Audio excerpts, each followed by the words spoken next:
Hey, welcome to the Infinity Bros podcast, the only podcast that's perfectly balanced, as all things should be. I'm your host, Max Mosier, here today with three other Infinity Bros of our 6 Infinity Bro rotating group. First, it's Infinity Bro Isaac. Isaac, how you doing? I'm doing great now that I'm hanging out with you guys. It's been a long couple weeks, but I'm fresh off of a watch of Chip and Dale, which we're going to talk about in a bit, and I'm like feeling really, really good right now. So yeah, I'm excited to be here with you guys. I bet you are. So excited. Yeah, especially Zayne. Yeah. Especially Zayne. Oh, okay, we're just going to introduce people for me. So it's Infinity Bro Zayne. Zayne, how you doing? I'm doing great, and I love that Isaac segued me into there, so I'm not getting introduced last. I did that on purpose. Exactly. I did that on purpose so you weren't going to get introduced last. Suck it, Robbie. And then last and least, Robbie. Oh, that's how it's going to be. I'm just happy I have the third most amount of facial hair in this chat. Oh, good point. Oh, man. I'm green with jealous rage right now, Ron. Zayne, we were talking about this pre-show, and I just hit record because I had to say it on the show. You have your name written above your closet. Can you give some insight into why you have that? Because I want anyone that walks into my room to know that that is my closet. How many katanas do you have? Over, under 3.5? Come over and look. How many females are walking into your room? That is classified information. Over, under 3.5? Smashing Do you have a separate closet for your fedoras? I don't own a single fedora. Milady. I hate all of you. I doubt it. You have a different room for your fedoras, don't you? You have a fedora room. That's not even close to true. I bet he has a loft, Isaac. It's a loft. It's really everything cool. is it's just one whole room, Isaac. Hey, you can see Zayne's closet and his beautiful name, Zayne. That's the correct way to spell it. At least that's what my. But what you guys can't see is that the letters. It's actually made out of comic book characters. So. Oh, that's darling. It was a Christmas present. That's a Hobby Lobby pickup for sure. That's why it's displayed. Wait, you wanted a different universe and you made your name out of their dead bodies? Wow, Robbie, do not quit your day job for comedy. Let me tell you that. He said they were made out of superheroes, and I was like, "Oh, maybe this will work." I tried to land the plane. I didn't land the plane. Stay where you're at. You're doing fine. I was telling better jokes before we got on here. You burned all the good ones. Anyway, let's go back to the transition. You can see Zayne's closet on our TikTok page. Isaac's been very graciously posting key clips from each episode that you listen to on our TikTok page. You can follow us on there, Facebook, Instagram, and Twitter, as well as Twitch. Robbie, I want to give you a special shout out. Some of us, I'm looking at myself and Isaac, have been struggling with Twitch this week, and you've been carrying the load. We appreciate your work on that. You're welcome. And I'm sorry for introducing you last. I should have introduced Isaac last because you've been doing a great job on Twitch. It's fine. My back hurts, mostly because my chair is getting uncomfy. But we're making it through. Yeah, I don't think you're going to get slapped for that joke.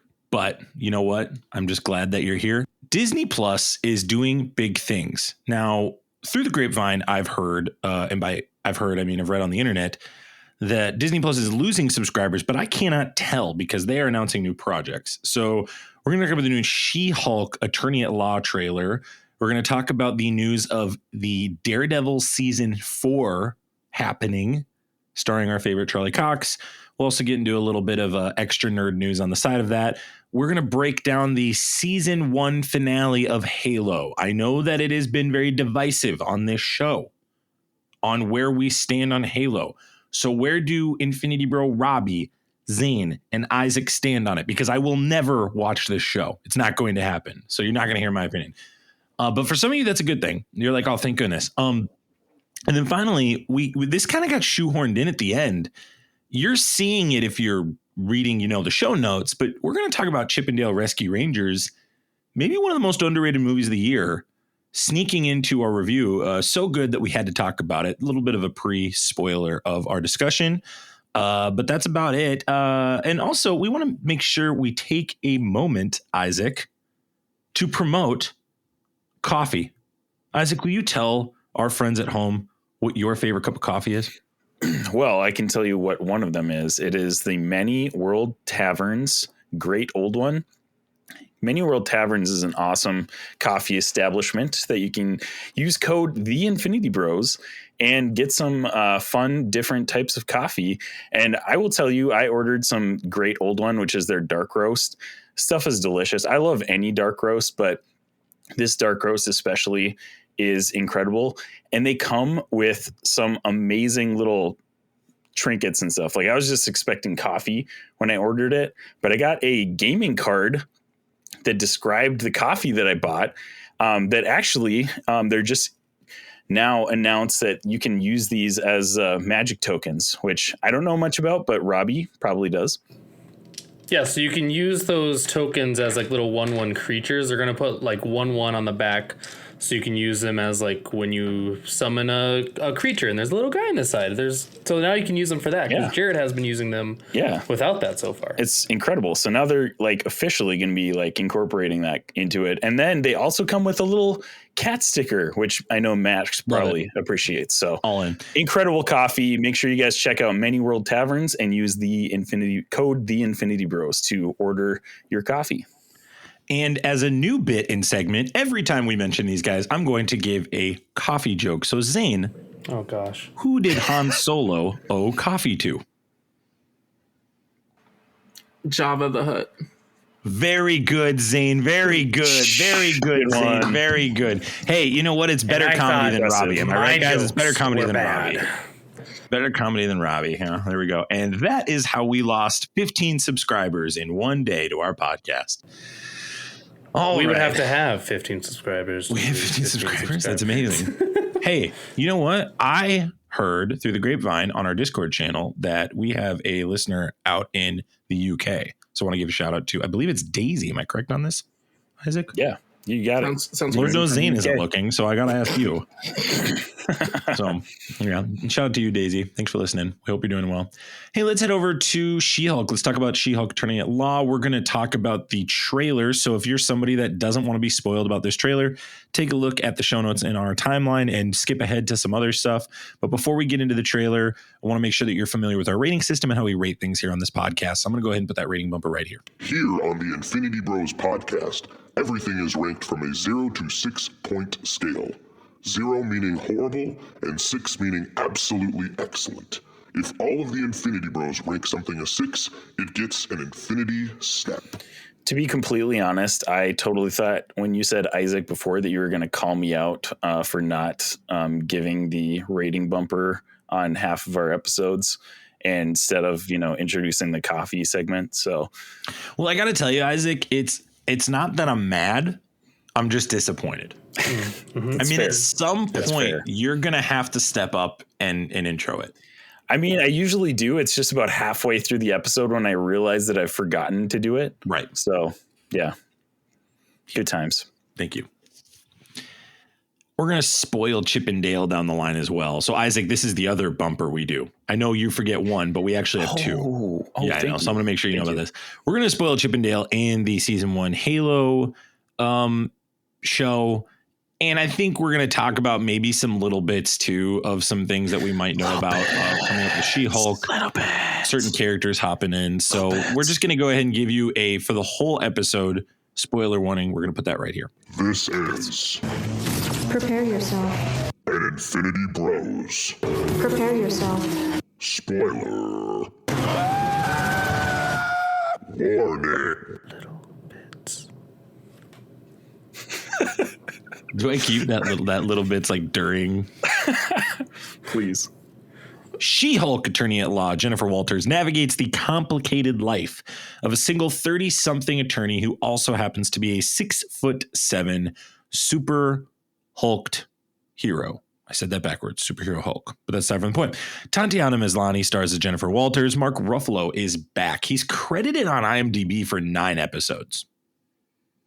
So I'm going to be interested to see if that is reality or not.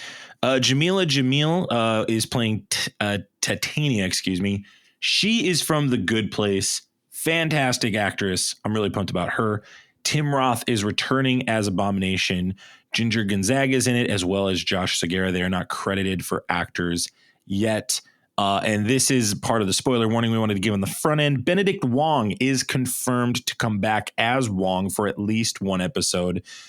And we got a appearance by Zayne's favorite Frogman in the trailer. Zayne. Love some Frogman. Like Jarrett was waiting Moon Knight for his whole life. This is Zayne's time. Zayne's been waiting for Frogman his entire life. If any of the Infinity Bros were to own a Frogman shirt, Zayne Ellis is the guy to own a Frogman shirt. That is actually true. Sure. Yeah. Yeah, that tracks. That tracks. I don't own a Frogman shirt. I just want to throw that out there. Not yet. Not yet. Now, Not months ago, we talked about when Kevin Feige, I guess this was actually a year ago, like a year ago, this was all talked about that these shows are coming out. She-Hulk was on the docket for coming out as one of the Disney Plus shows that Marvel is going to be showcasing. Took a while to kind of talk about Walters taking the role, but at the time of announcement, Infinity Bro Robbie had, if you're familiar with the history of our show, one of the most maybe premature takes I've ever heard. Zayne's holding up an L right now. If you're a comic book fan, maybe Robbie lost his comic book fan card. I don't know. But Robbie, you were on the record of saying that She-Hulk was not going to be anything and that you were just disinterested completely about this subject. Can you update our audience or fill in our audience as to where you stand today, just on hype, not anything with the trailer, just like going into this show? Where are you sitting right now with it? I didn't say she wouldn't be anything to the Marvel universe. I just said I personally am not interested. I think we could run the clip back. We have the receipts. joke was we can go look at. We have receipts. Yeah, the joke is that I said I hate her. No, I just don't get it as a character, and I'm just not interested. Going into this, like, we knew that we were getting She-Hulk because they had already talked about it. And I guess we're not talking about the trailer yet. I still just don't care. I don't care. I don't get it. I don't care. I don't understand it. I'm open to understanding it. I'm more open. I'm more open now than I was. Sure. I'm sure you are after watching this. I'm sure you're very much more open after watching this trailer. Yeah. You and a lot of other men are much more open to watching I'm actually like, this trailer didn't do a lot. Like, are we getting into the trailer or are we not getting into the trailer? We're going to get into the trailer. So I would love to get into the trailer. Let's get into the trailer. Zayne, we're going to start with you. Please give us your rating. And in particular, please give us the rating of the final exit clip of She-Hulk carrying a man to bed. Zayne actually photoshopped. Please give us ratings on both of these things. So give us your trailer rating, and then I want a rating of the final scene for you. Goodness gracious! I feel attacked right now. No, like a lot of the complaints obviously were with a lot of the CGI stuff. So I think for me, the trailer, because of that, I'm going to put the trailer at like a 4. It was kind of tough to watch. But with that said, they have a lot of time before it comes out to touch stuff up. So like, I'm not saying that that's going to be the final thing, but like, I was excited for this character anyways, excited for this show, regardless of what the trailer was going to have. So like, I wasn't basing too much on the trailer anyways. And I mean, for the bit, that last cutscene of the trailer, that's a 6 out of 6 for the bit. It's hilarious. Isaac, what is your rating of the She-Hulk trailer? I'm on the same page as Zayne. Maybe not in that very last scene per se, but I think it's about a 4 out of 6. The CG, I think I'll say this. I think there is a little bit of like an uncanny valley effect to this because she is a green lady and we haven't really seen that before, a realistic green person necessarily. I mean, sure, if you want to talk about other animated things, there's been obviously Shrek and other things like that. But like, this is supposed to be a realistic version of a green person. So I think there's just a little bit of uncanny valley effect on that where it just looks odd. So, but the CG does look a little sketchy in that trailer. But again, they've got a couple months to work on that. And it is just a trailer too. And a lot of these trailers are kind of just like spliced together quick to get some social media reactions and stuff like that. So I'll give the trailer a 4 out of 6. I'm super excited for the show. I think it's going to be awesome. So that's my 2 cents on it. Man, it's shocking to me. I'll go next because Robbie, we want to save yours for the last, obviously, for the bit. I'm shocked at like how low people are rating this trailer just off the CGI. And I guess that's kind of my question is if this CGI is the same when the show comes out, does that make the show bad? I certainly don't think it makes the show perfect, but I don't think it necessarily makes the show awful. And I realize also saying I just really dogged Doctor Strange for the same thing. The difference is in this show, I don't know how you can make this character not be CGI. I just don't think that's a realistic expectation unless you plan on pulling a steroided woman, American Gladiator woman in paint or green. Like, I just don't know how that's a realistic possibility.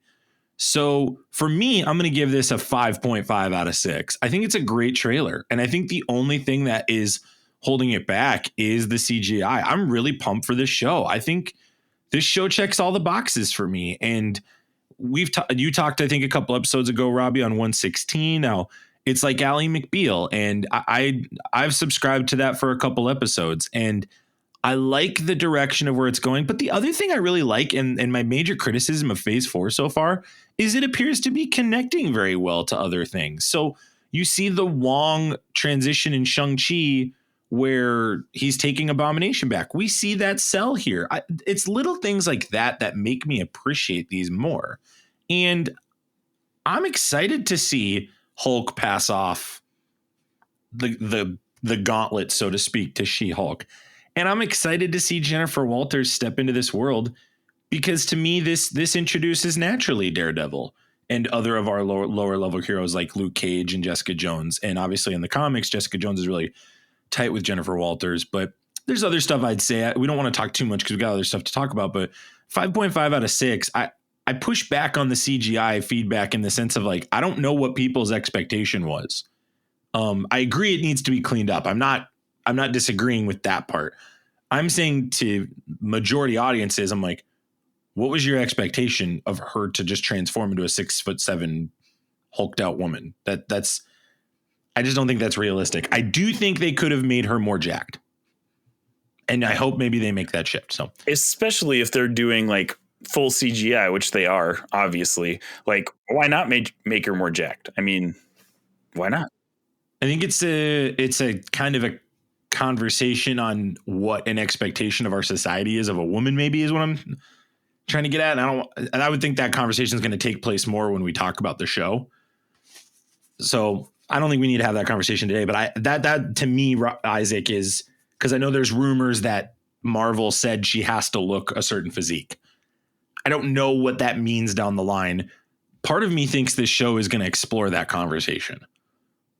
But I don't know. I think that's we got with these other shows. It's definitely going to do some of that just because even some of the storylines and arcs in some of her comics kind of dealt with that. But you've seen that even from her creation. Like, there's been a bunch of different iterations of her from more the slender physique to the actual like hulked out. And it's just like you've gotten all kinds of different variety in there. And I'm guessing that's going to be a part of a focal point of the show. And it wouldn't even surprise me even if we did get more of a moment of you could have more of a transformation, like, have her go on, a rage so she actually gets more of a hulked out form. Like, you can still change that since her whole character is CGI. Sure. Let's get to Robbie real quick and then we can talk about some things we liked about the trailer. Robbie, what's your rating of this trailer? I just wanted to touch real quick on what you guys were just talking about, because like that's the one thing I don't have any problem with. If like she's just sleek and like just so strong, like I'm totally fine with it, because like the same arguments were brought up when Gal Gadot was cast as Wonder Woman, and everyone's like, she's not strong looking. Like, who? For sure. They're freaking superheroes. The only other pushback I would like talk about with Marvel is that like Natalie Portman is jacked. True. Like, and she's playing, her character as Thor or whatever. So like they obviously are okay going that route. But yeah, I have zero issue with if she's gonna have a sleek body, if she has a strong body, if like Zayne says she hulks out and gets big for some scenes, like they can do whatever they want. She's CGI. They can. I just think it's a silly argument to not like the show. I think that to me that is a silly piece of feedback. I agree. And that is you articulating your expectation of what a attractive or bulky woman should look like. And whatever, I would assume Maslany had feedback on this subject as well. You don't bring an actress in and don't ask her feedback on that. I think it's fine. But it's a huge focal point of this show. Robbie, go ahead and give us your rating. All that being said, I gave this a 2 out of 6. I don't. Yes. I know. Shocking. Shocking. The CGI is really bad. We already kind of exhausted that. Like that. It has to get cleaned up. I think because that was a great point. The uncanny valley that it brings up is there because it legit just looks like they copy like they cut her face off and put it on like a Gumby body. Like it doesn't look right and doesn't feel right, and there's sometimes where it distorts oddly already in the trailer, so that needs to be worked on. The rest of it might just be my ignorance on the character and I just don't know. But like the Ally McBeal thing that I've been referencing, and if you want to hear my full rant and my reaction to watching this, go to our Twitch channel. I think we cut it up and put it on there. I watched this. And YouTube. It's on YouTube. And YouTube. And I ranted about this. I will put a link in the show notes for you, Robbie. I already ranted about this in an excessive amount. But like, this is Ally McBeal meets superheroes meets like CW, in my opinion. Like, it's like, I'm just a single 30-something-year-old lawyer and I just want to be normal, but I have this cousin who happens to be the Hulk and now I'm the Hulk, and it's I think it's silly. Like, I don't know, like I understand, like I am open to learning more, and the way I'm hoping that this goes is that this entire episode was basically, or this entire trailer was basically episode 1. Because if this is part of many episodes, then I think it's going to be just uneventful and boring, in my opinion. But if this is just episode 1 and we're just getting an introduction, then it could be good. Like there's more to it. Like she gets 9 episodes for some reason. She's getting more than Moon Knight. She's getting more than Loki. She's getting a significant amount of episodes. So this is kind of my pushback to that. Then, Robbie, are you good on your points before we kind of dive into that subject? Yeah, if you want to hear more of my outlandish, that's true. You do have a rant. I forgot. I have plenty of rants. Also, if you want to check out his original rant, I went back and found it in the group chat. It is on episode 16 of the Infinity Bros podcast. Well, Scott went back and found it. Scott Kiga, our good friend, went back and found it. This is in 2019. This is way before She-Hulk was announced. Like somebody literally just like brought up She-Hulk on the podcast at some point. Who knows about what? Go back and listen to episode 16. Probably. If anything, you can say I'm consistent. And you can listen to his original, like, I don't understand She-Hulk. She's just a dumb character. I don't get it. Here's where I push back on all of this is I think the format will be a lawyer looking out for superpowered individuals. So it really is going to be more of, one of my favorite shows is Boston Legal. And I think how James Spader is just an eclectic, goofy lawyer solving cases with background story stuff happening. That to me is kind of what I'm anticipating this is going to be, outside of, obviously we've used the Ally McBeal analogy. And then we'll get some kind of finding outs of what Hulk has been up to behind the scenes. We'll connect with Abomination. I'm sure there will be a bigger story arc. And then Zayne, correct me if I'm wrong, but I think her being a lawyer is way bigger of a deal than her being a Hulk. Don't you? 100%, because like that's so much more of what makes this character interesting, and it's less because of the She-Hulk aspect. Like for example, like so much of it, like what really drew me to the character in a lot of the comics is how it handles the courtroom drama of superhero stuff. So like you got someone coming in, the Avengers save the city, but now you have these people that are suing this person because their car got destroyed. or different thing like this. Granted, that's kind of just like a comedic example, but like I remember there's this one huge case she gets in, I don't remember what comic run it was, but it was Eros, Thanos' brother, and his ability, how he can like control people's emotions and make them like him. Well, he got sued because they were saying that he was using his powers and that in essence people weren't able to consent if they wanted to be near him. It became this whole thing of consent, and so it became this huge court case because now you had to prove, was he using his powers and was that taking people's consent away, or was he actually just being an actual genuine person, and that's why they wanted their friendship. Like, it takes so much of this the law aspect of it and makes it really interesting. And it was cool too because She-Hulk was that first character that really like started breaking the fourth wall. Well, in all these comics, previous episodes or issues of comic books count as part of legal defense. So part of when you're presenting a case against a superhero or a supervillain, you can use previous issues of comic books. And so like that's something that they use in her comic. Like she has a team of people that will actually like scour through old comic books as like why that for their prosecution or defense of things that happen. It was super interesting of how they present like this kind of legal side of things. And so, yeah, obviously you got the She-Hulk aspect, you got all the superhero part, but what makes her character so interesting is being a lawyer in a world with superheroes. I think they have a really unique opportunity to explore side characters in a way that hasn't been done in the MCU. And I think they have a really unique opportunity to really get and dig deep into these story arcs like you're talking about with Arrow, Zayne. I think that's a brilliant example. I think we're going to see Marvel do this. I think She-Hulk's going to be a long TV show for this, for Disney Plus. I think we're going to see this be a 3 to 5 season show. I'd love like that. This just awesome. really fits well in the context of a courtroom drama, Law and Order, Ally McBeal, Boston Legal, all this kind of stuff. You can break the fourth wall. You can work with that, and you can just have your revolving, rotating cast. And the CGI is going to be a lot, but I think you can really do a lot with these side characters in these movies and shows, and that's going to really hook people in. Along the same lines, Max, I mean, you mentioned that we're going to get something new, like kind of this courtroom drama type series. The biggest complaint of people about the MCU right now is like the MCU formula. Like whatever people want to say, that it's the typical superhero movie. Like you get your superhero, you fight the bad guy, you beat the bad guy, and then Marvel kills the bad guy in the end. Like that's like the typical superhero movie. Yeah, this is going to be a whole new, like, fresh, something new that we haven't seen before in superhero, TV or movies. So what if she kills Abomination the first season? She's not killing Abomination because Abomination was using Shang Chi.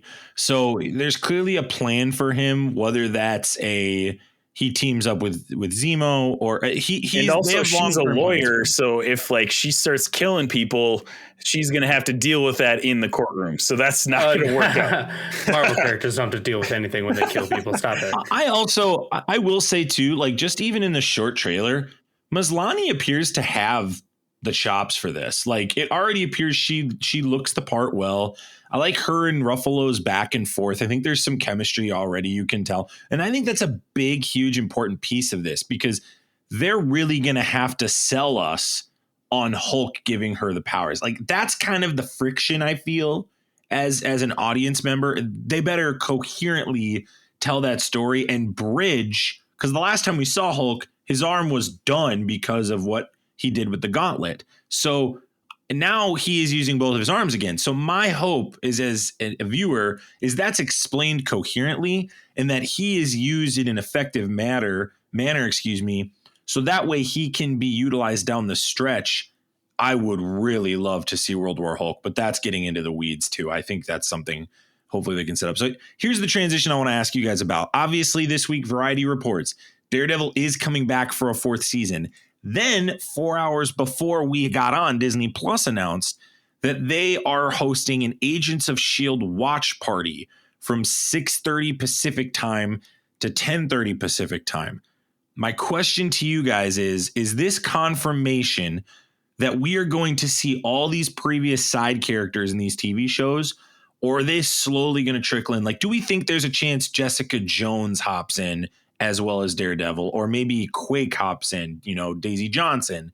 Do we think that's a possibility, or really is the best we can hope? Because with these Marvel shows, we get these big aspirations and then it's really like these minimal outcomes, it feels like. Is it crazy at the bare minimum to say that Matt Murdock's going to show up? Robbie?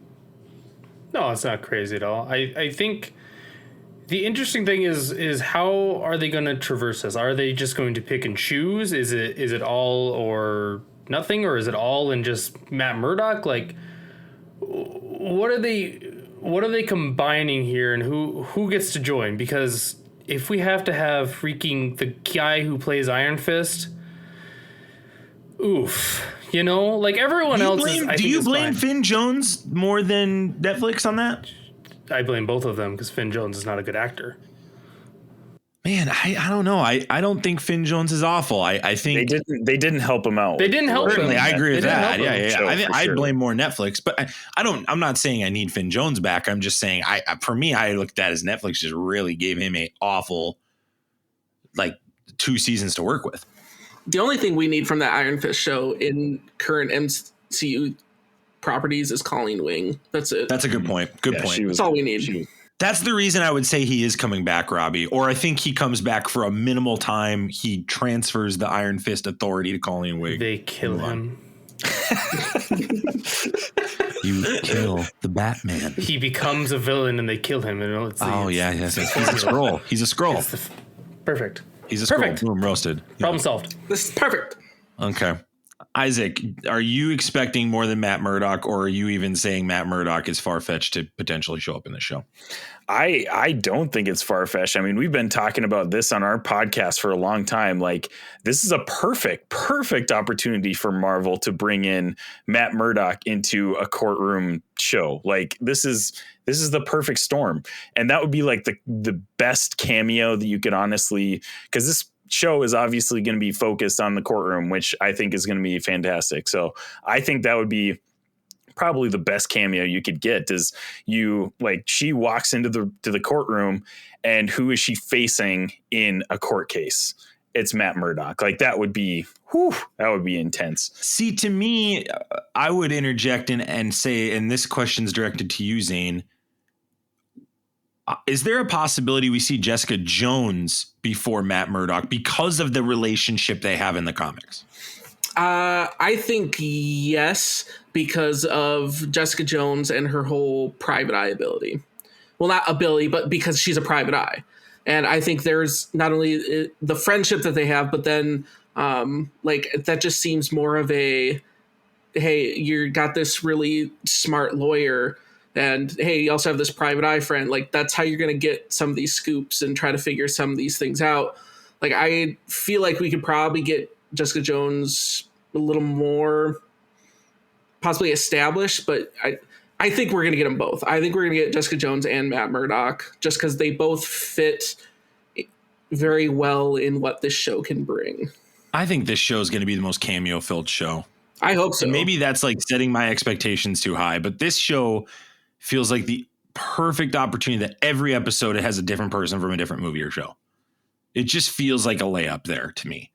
And maybe they work on the overarching story and that's like a next season thing. I don't know. But you mentioned just not too long ago that this is a great way to explore these lesser known characters. I mean, we saw the flash of the Frogman. I mean, I saw a TikTok that was like, I mean, this could be like he is trying to be a vigilante, which in the comics, that's kind of how it goes. Like, his dad was the original Leapfrog. He was a villain, didn't last very long. He took up the costume, tried to be a good guy, but he was a bad good guy.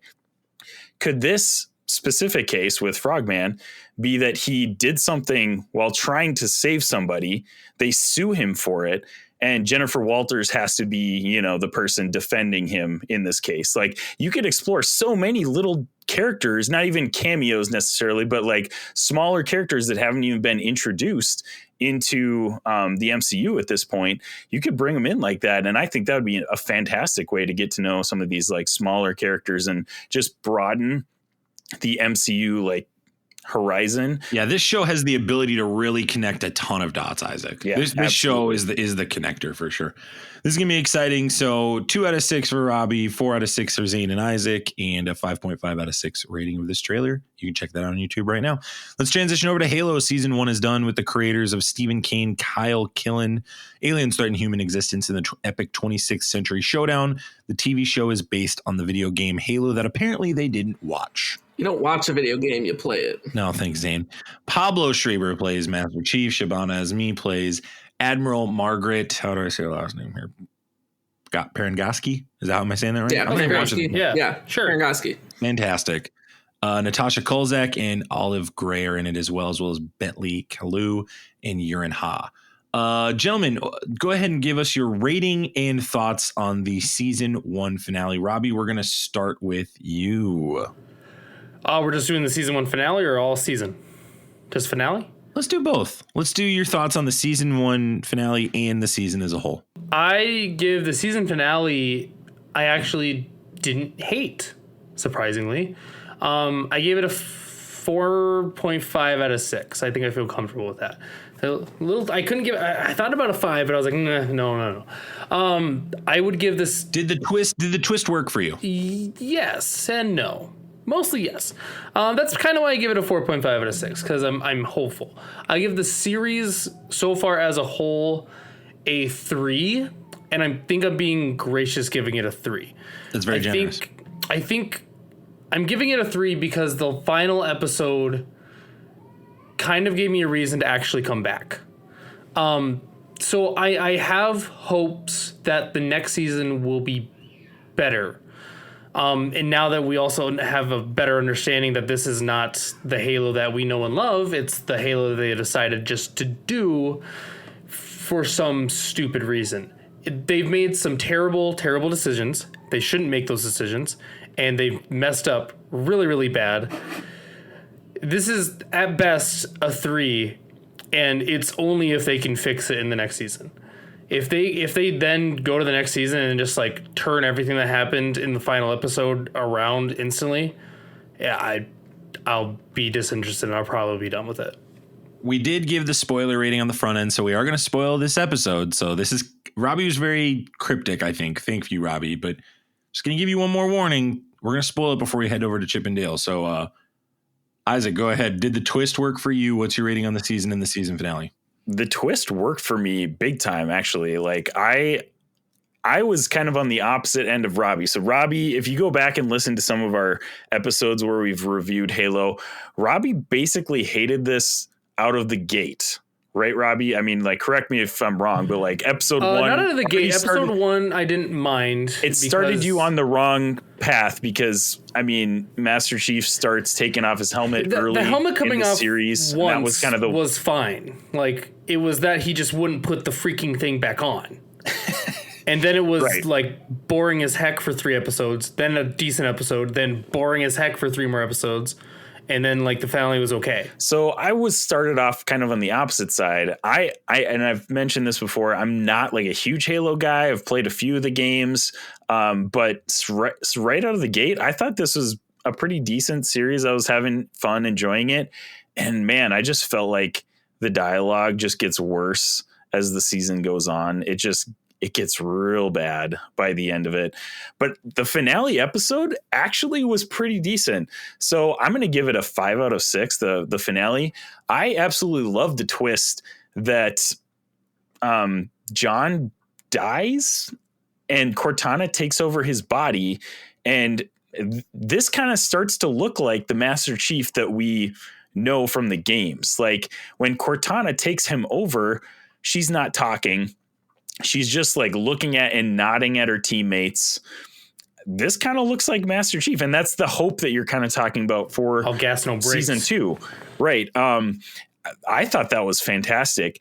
Where I kind of went down on this episode was, I mean, the CGI is hit and miss throughout this entire show. There's a lot of cosmetic and like CGI things that threw me off this episode. Like there was some really bad spots where like they messed up. Like Halsey was like putting the artifact in the briefcase and like messed up like shutting the briefcase and like fumbled with it, and they just left that in there. And the whole temple fight scene was just that one was probably, it was still like decent action. And what I think is tough is like they're trying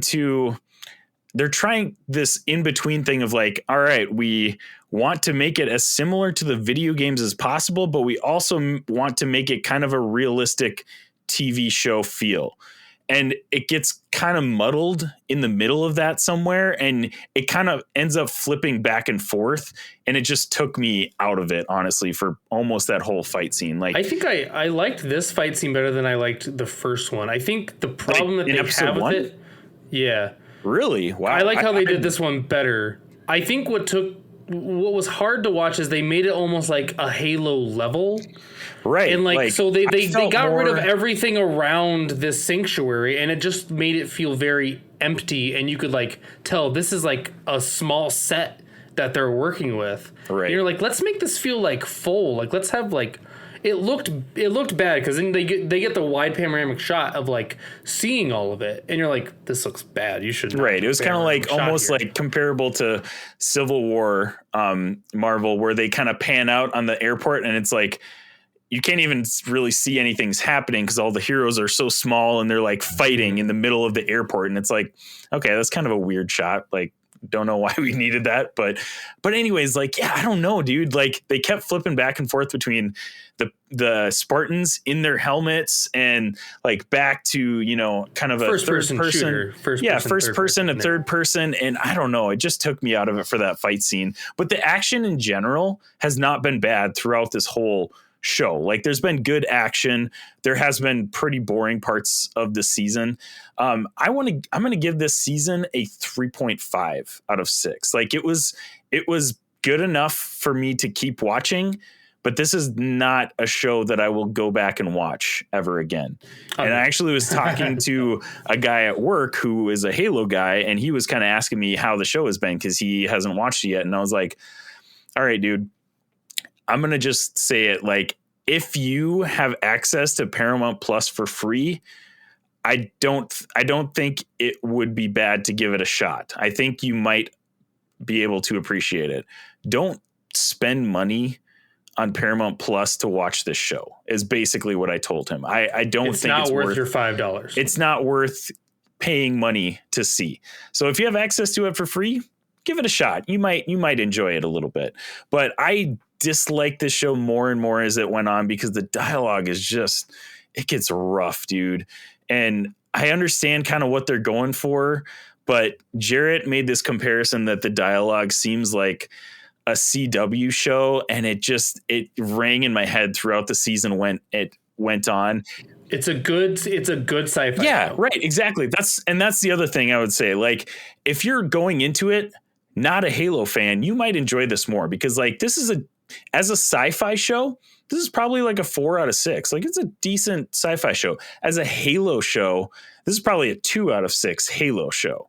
So it kind of just falls in the middle there somewhere. I enjoyed it for what it was. And this made the last episode made me actually kind of interested in watching season 2. So Zane, we've been eagerly waiting your thoughts. What are your thoughts on the season finale?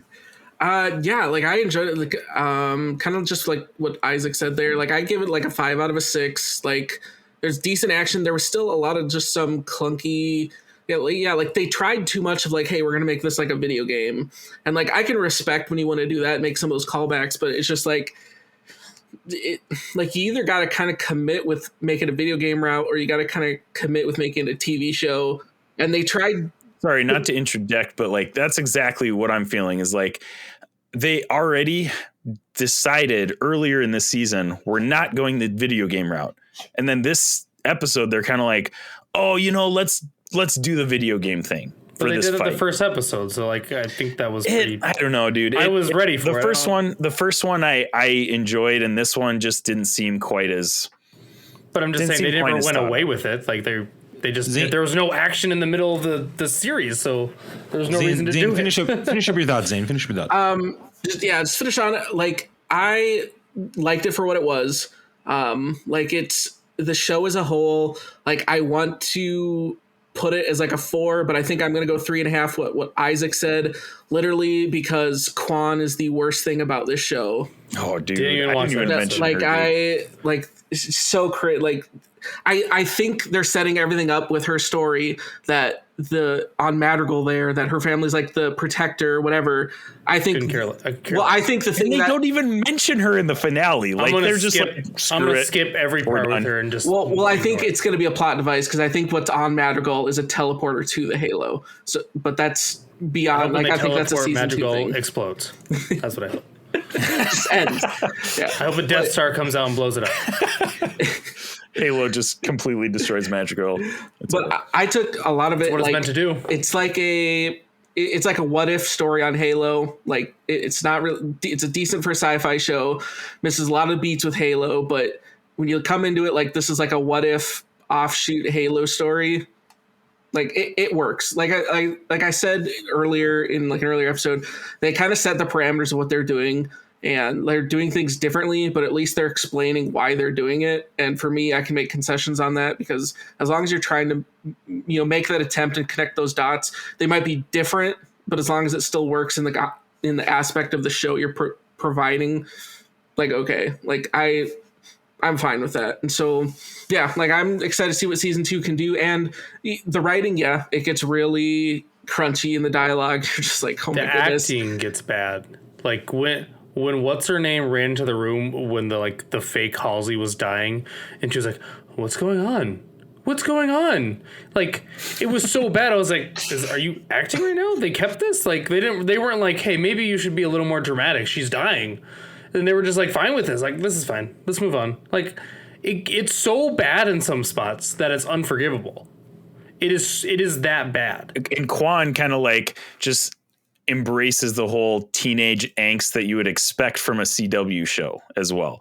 Like that, like she totally embraces the teenage angst role. And it's like, okay, it's completely unnecessary. Here we go. Completely unnecessary. All that said and considered with season 2 and kind of even what Robbie kind of hit on that too, like there's a lot that they can, if they collectively look at everything that a lot of people said and whatnot for season 1, they can definitely make the changes to make season 2 significantly better. Like, I don't think this is at a point that it's beyond saving. Like, if it's season 2 is what we already got in season 1, I don't think there's no point. But if they are constructive about stuff, take what worked of season 1, brought that season 2, and fix other stuff of that didn't work in season 1, and they improve it for season 2, as long as it's better, like, I think it definitely can grow higher and be better.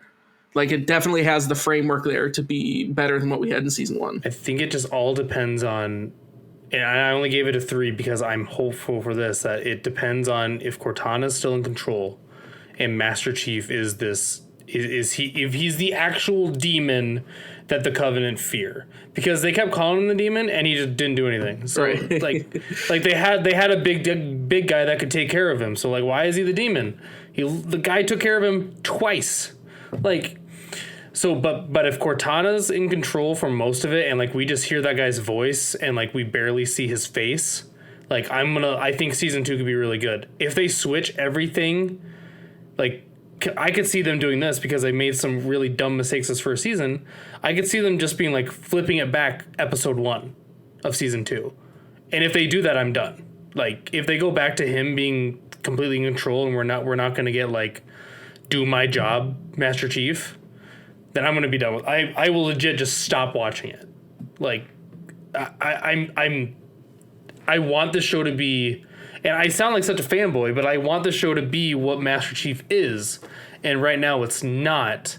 Like if you're going to spend all this money to finally give us a Halo show, like give me the character that I grew up loving, you know?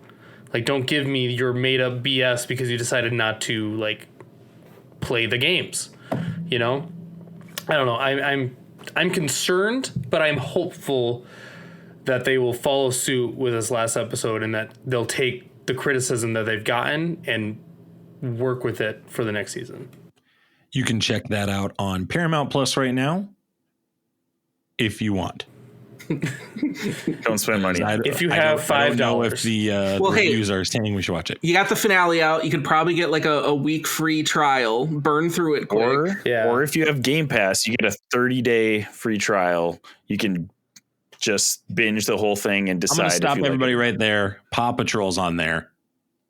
Just go lock in there. You're good to go. But on the real, you should also check out the show Evil. Great show on there. Mike Coulter's on it. Love that. Zane, have you watched Evil yet? I've been watching Evil. Great show. Oh, good. How Great far show. are you in? How far are you in right now?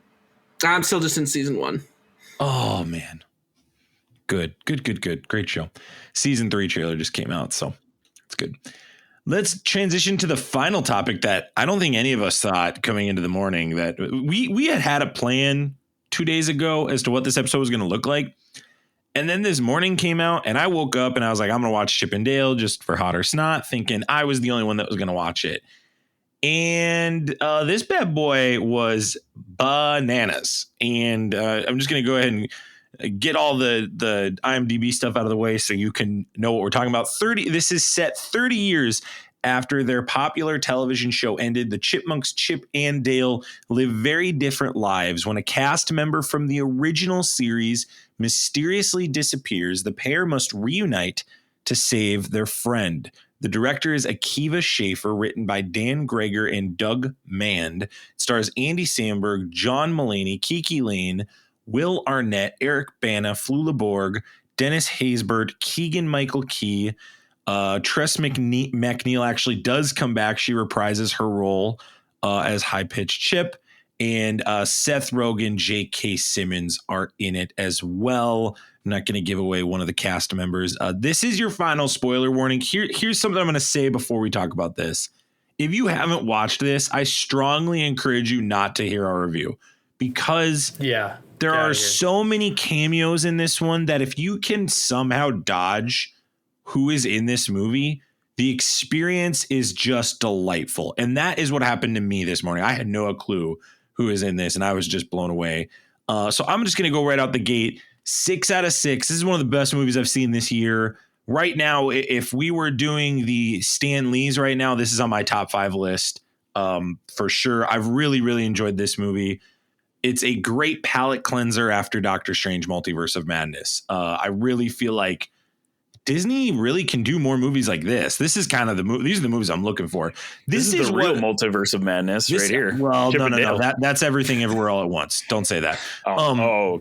What is that movie about? I've never heard of it. Shut up. You know what? Actually, on the show, I've only mentioned it once. So that's 7th point. In person, I've talked about it every day. This is what Who Framed Roger Rabbit was trying to be. This is what that movie was trying to be. Are you saying that's a bad movie? No, I think the movie's fine. I think the movie's good. Oh, okay. I'd give that like a 4 out of 6, but this is exactly what that movie was trying to be. And this is how you write a tremendous kid movie while appealing to an entire audience across every generation. This is an absolute gem. And Isaac, you were on the record, I believe, on a podcast of saying, why do we need this movie? Exactly. I'm telling you what, after this one, these guys, just buckle up. Look for these guys to be writing science fiction and potentially Marvel movies down the line because of how they handle cameos in this one. 6 out of 6 for me. We'll transition over to you, Zane. What did you think of Chip and Dale Rescue Rangers? Oh, this movie, it was crazy because I didn't know I needed this movie. I was like, why are they making this movie? Had no expectations. Like, okay, it's Chip and Dale, cool. Then you watch this movie and you were just like, I had no expectations and was completely blown away by not only just the story, but even just the amount of cameos and how they handle everything. Like, this movie's easy 6 out of 6. Like, you're just sitting there because you as another person pops up or another variation of a character, like, you're just sitting there smiling and laughing the entire time as they're making callbacks or references, and it's just to everything. The IP was off the chart. And I really appreciate too, Zane, forgive me for interjecting. I love how it did not sacrifice the story, which is a metaphor for sex trafficking. Yeah. Like that, Mark texted that to me today. I was like, you're not wrong. You're not wrong. Think about it. You're not wrong. Yeah. Robbie's literally. face is like, think about that. Have you seen the movie, Robbie? Have you watched this yet? Yes, I watched the movie. God goodness. Good. Just making sure. But I was like, the look of your face said, I have not seen the movie. Zane, go ahead and finish. Sorry. Oh, I just knew we were going to connect those dots here on the podcast. My gosh. It's after dark. You wanted to record after 10 o'clock. Great That's what point. happens after Great 10 o'clock. point. How many Christmas? Yeah, no, it just very enjoyable, very fun. Yeah, it doesn't sacrifice for the story, and even just the fact that like I was chuckling to myself early in the episode how we're talking of everything with the CGI for She-Hulk and the uncanny valley, and then the fact that the gang in this is literally the the valley gang, so incredible, and the whole section was uncanny, but like just brilliantly the whole done. neighborhood. There's a neighborhood that was uncanny valley, just incredible. That was incredible. That was incredible. Isaac, what's your rating of this? Episode 95. We're talking about Disney Plus Day. They came out last year. This is last fall, like November. And they were like, we're going to do a live action Chip and Dale. That's literally how they described it. Live action Chip and Dale Rescue Rangers. And I was like, this is the dumbest thing ever. I don't need a live action Chip and Dale Rescue Rangers. What I had in my mind when they said that was Alvin and the Chipmunks, like a live action movie that has like 2 CGI chipmunks. That's like exactly what I had in my head. The second the trailer and the poster came out, I was like, oh, this is not that. Okay. So I already had turned to, I was excited for this movie when the trailer came out. This movie blew me away. 6 out of 6. Again, with Max, this is probably one of the best movies of the year. It's probably going to be on my list for sure. Once the Stan Lees come around for 2022. But man, the incredible amount of references they have to any type of cartoon character, whether it be from TV shows, movies, like video games, just wow. They and we mentioned this like in our chat in preparation here. They had to have a team just collecting references that they could insert into this movie. And getting permission. Oh, yeah, exactly. Like licenses. Because they got DC to be like, yeah, that's fine. Incredible. Like, and this is like something that, okay, we've seen this in video games recently with Fortnite. Yeah, Fortnite. Like, they're acquiring, the movie. They're acquiring licenses from every company ever to get these skins and stuff out. This is the movie version of that, where I don't know how Disney did it, honestly, because in the past, movie wise, especially Disney and so many other studios are very, very sticky about this. They do not like when other people reference like their properties in their movie. So it is honestly very, very impressive that Disney was able to acquire all of the licenses to reference all this stuff. Because this is not just a Disney movie, guys. Like there's so many references to other cartoon characters throughout film, TV, video game history. We're going to talk about a couple of those here in a moment. Let's hear Robbie's rating of this movie. You guys are making me feel like such a downer right now, and I'm not giving it a bad review. I'm giving it a 5.5. Okay, that's okay. Fine. That's fine. I thought you were going to come out here with like a 3 or a 4. No, and I'm only giving it a 5.5 because I watched this with my kids, and there's just some things that they did that I was like, I really didn't want my kid watching that. Like there's like where they're at the parties and they all have drinks and everything. Like that's confusing. And then at the end, the Gumby looking guy, the police chief, his fight, like that fight was like, it was hilarious for me. But like the fight was like actually like kind of dark and violent, and it was like I'm enjoying this, but I think my kid's getting freaked out. I mean, there is a part where he literally puts a cage over his head, and Mr. Fantastics just shreds his head. And I'm watching this with my child, so like that's my only reason I give this a 5.5. Like I don't think I would say like be cautious depending on what you let your kids watch. This might be a little out there. That would be my only gripe. What I'll say in response to that, Robbie, is this: although it is a kids movie, this movie was made Yeah. for yeah. millennials, Absolutely. for Yes. I mean older Gen Zs, kind of that age range. This is what this movie is made for. This is made for us. For us. I don't know, man. Here's the only reason I'm going to say they touch every audience. Couple reasons, and really it's two characters as to why I say they touch every audience. The fact that Ugly Sonic is in this movie, oh my god, it is like a crucial part of the movie, quintessential piece of the plot. I don't know how they wrote that. I don't know what kind of night they had to, as a writer's room, walk out. Sony, I don't know how many drinks they had to go. You know what? They paid Sony $100K, and they were like, "Can we just have Ugly Sonic?" And they're like, "Yeah." $100K, you'll pay us for a Ugly Sonic game? Sure. Here you go. That's literally what I think. Disney probably did pay a lot of people a lot of money for this movie, honestly, because how else do you get all these licenses as well?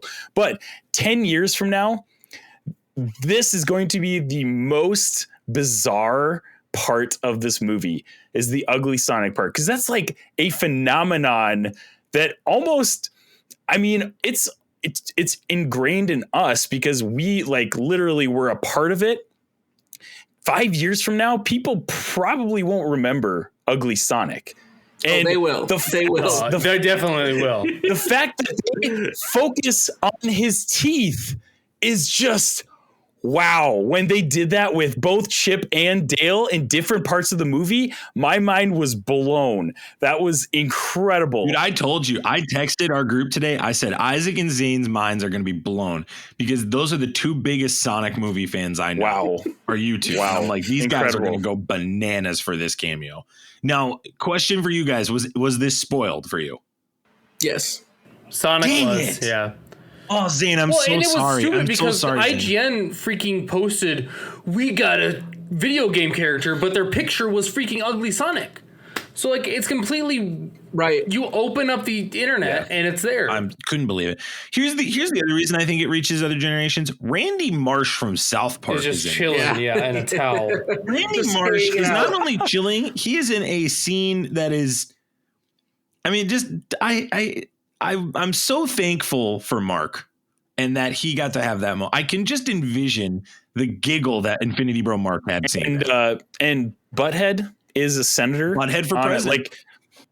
Like the little minute references, like literally just panning across the screen, like doesn't even focus on it. You can watch this movie and not watch the main characters and like have a good time. Just trying to pick out things happening in the background. Like there's Ash Ketchum is in the background at one point. It's great. Yeah, this is a movie that we're going to have to rewatch 2-3 times to get all of the, background and references. And you know that in like 10 years, the director is going to be like, there's still one cameo that no one's found or something like that. That's a very good. Oh my gosh, Robbie, you're so right. He's going to James Gunn it. You're absolutely right. You're absolutely right. Peter Pan being the bad guy. Sweet Pete. Loved it. Zane, what'd you think of that? It's a fantastic way of doing it because the entire Peter Pan mythos is just the boy who wouldn't grow up, and then now he grows up and he's just a sleazy crime lord. Like it's so good. Great. I love it. Oh, it's so good. And the Coca-Cola bear being one of his henchmen. Like, oh my gosh. That scene where he saw Baloo and freaked out, I thought was hilarious. I love that. Yes, that was so good. So funny. And then Tigra's in it. We get got He-Man. We get He-Man, that was a great. We got the cameo. Batman stuff, and he's like, "Fine." Batman versus E.T. Yeah, Batman versus E.T. Make that a freaking Funko Pop. Give me that Funko Pop. Oh my! Oh my goodness! But I think for me, Ugly Sonic takes the cake. I cannot believe. Do you think we get an Ugly Sonic movie from Disney? Maybe. Disney? Or like an ugly Sonic short, like a 15-minute dude. Short. A short. I can totally see a short, honestly. And I'm not trying to make light of obviously, I'm not trying to make light of sex trafficking, but the fact that was a quintessential piece of their plot blows my mind. That this is such a uniquely written show. These guys are definitely going to get picked up for some bigger property. I mean, they're already in the context of science fiction. Yeah, I don't know what that property will be. I know Marvel's obviously the layup, but it could be Star Wars or something else because this was just so creative and out of the box using the toys that they have at their disposal. I really tip my hat to these guys. I think they did a tremendous job. And I mean, obviously you can't go wrong with John Mulaney and Andy Samberg in it either. I think really underrated bringing them in too. I think that was like the pull and the draw when we first heard about this, Isaac. But I think they handled that well. And you talked about CGI, Isaac. If you're in the camp, so Robbie, I know you said this about She-Hulk. If you're in the camp that She-Hulk CGI can be better, you're absolutely right, because you need to watch this, because Dale looked great.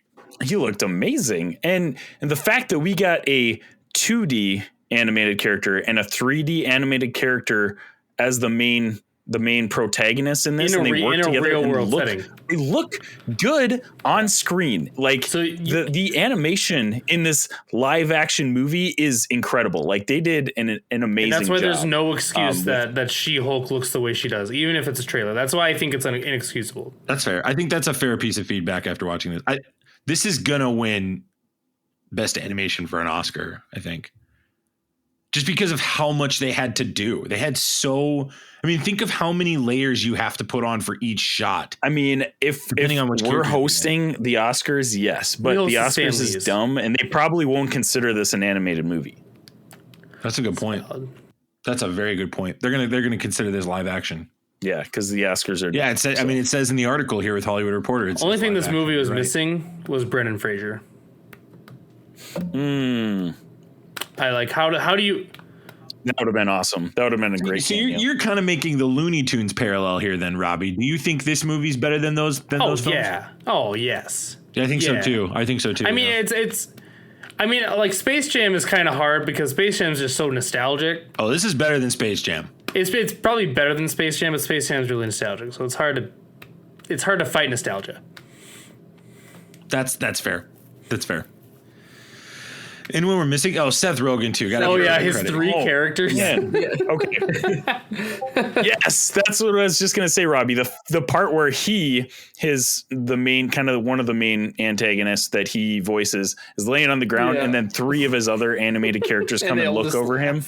Yeah, it's unbelievable. Fantastic. It's unbelievable that they did that. Are you looking at us? Yeah, I'm looking at you. Wow, we can't tell because of your Polar Express eyes. I'm looking at you. So good. I'm dead at that. What? So like, many. That was the meme before the ugly Sonic. Like that was the meme before that was the meme. So I mentioned this like in our chat before when we're discussing this movie. Holly and I, my wife and I, were busting a gut throughout this entire movie. And my kids like this movie too, but they were just sitting there quietly watching because obviously they don't understand 99% of the references in this movie. But it's still a fun kids movie because it's Chip and Dale and they're, gone on an adventure and all that stuff. But man, there's as an adult that lived through a ton of these, cartoons that are referenced and shown in this movie, man, it was so much fun. Like such a charming movie. It's exciting to see a movie that surprises you. And it's happened to me twice. It's happened to me twice this year. It's this and Everything Ever All at Once. I know Robbie is getting tired of me saying that. Yeah. Well, and even before you mentioned that, Max, like I didn't remember that this movie was supposed to be dropping. The game plan was that Max I was going to watch it and come on here and review it. And now it's. Yeah. Max watched it and mentioned it. And I was like, oh, hey, we got some time. We should watch that tonight. Yeah. Awesome. Great job. Glad I did. Great job, Disney. This is like what the hope was for Disney Plus. I hope it keeps going too. So, well, that we're wrapping up our show here. Robbie, I'm sorry that She-Hulk's being made. I'm not grieving with you, but I'm sorry for you that you have to go through this. This is gonna be a running joke for the next when is She-Hulk supposed to drop? June, is it in June, July? right? I say I hate Miss something, Marvel. and we attack me for years. Isaac says Chippendale's pointless and he hates it, and it's like totally fine because now he likes I'm not it. letting Isaac off the hook on that either. Yeah, I'm not letting Isaac off the hook. Yeah. August. But we're gonna have Robbie on every single review episode of She-Hulk. It's gonna be great. Because here's the thing, I would love for this show to turn me. I would love for it to. Because like turn you green. Turn me Yeah, sure. Turn you what? What do you want to turn? I would love to enjoy the show. Yeah. I would love to like the show. That's what I want. I'm not playing your. You're so I'm not playing the games. I'm not playing your games right now. Here's you want this show to pick you up and carry you and.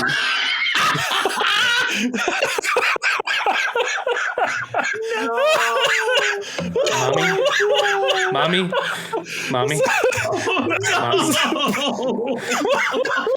Excuse me, mommy.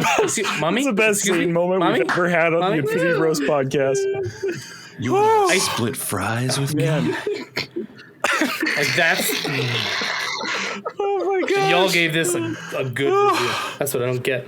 It was good. I loved it. I loved it. It was hilarious. Big Zayne vibes. Well, Robbie, we're going to have you on all those She-Hulk episodes. That's going to be in August, right in the middle of football season. It's going to be great. Oh, yeah. I'll have plenty of time. You'll have plenty of time and you won't be sunburned at all. Isaac, I'm sorry that Chip and Dale turned you on green. I don't know. Something. What? I am currently eating my words on this movie. Like, I am fully turned. Amazing movie. I was a fool for saying all that back then. Well, Zayne, hey, I'm thankful you were on this episode today. I'm thankful we got to see the beautiful Zayne across your closet, and I'm grateful that you won't be able to lose it. You know, yeah, those words mean a lot to me. Thank you. And hey, not as much as the word above your closet. Yeah, hey, thank you, Infinity Bros Universe. If you're still listening, do us a favor. Leave us a review on Podchaser or iTunes. Right now, Podchaser is doing a special where if you leave a review, you can get 25 cents towards a nonprofit to help feed people. We'd love to do that. But honestly, with iTunes, here's the deal. We'd love for you to rate us. We'd love to read your rating on the show, and we'd love to make you feel as special as you make us feel. So make sure you go do that right now. You can do that by checking out any iTunes app today. As always, love you guys 3000. Talk to you soon. See you. Bye. Thanks for tuning in to the Infinity Bros podcast. You can find the Infinity Bros on Facebook, Instagram, and Twitter at the Infinity Bros. Feel free to send listener feedback via email at infinitybrospodcast@gmail.com.